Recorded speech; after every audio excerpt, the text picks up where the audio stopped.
વર્ષ 2024માં Gujarati film ઇન્ડસ્ટ્રીએ total 85 crore રૂપિયાનું collection કર્યું અને 90 લાખ ટિકિટો વહેંચી હતી. એની સાથે 2025માં જોઈએ તો 2025માં 1 કરોડ અને 80 લાખ ટિકિટો વહેંચીને ટોટલ 242 કરોડ રૂપિયાનું કલેક્શન કર્યું છે.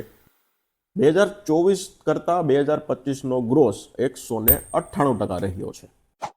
કલેક્શન મામલે જોઈએ તો ગુજરાતી ઇન્ડસ્ટ્રીએ પંજાબી ઇન્ડસ્ટ્રી અને મરાઠી ઇન્ડસ્ટ્રી બંને ઇન્ડસ્ટ્રીને 2025માં કલેક્શનની દ્રષ્ટિએ પાછળ રાખી દીધી છે અને 2025માં આટલી ભવ્ય સફળતા માટે લાલો ખૂબ મોટો ભાગ ભજવે છે. લાલાનો ફાળો 47% રહ્યો છે.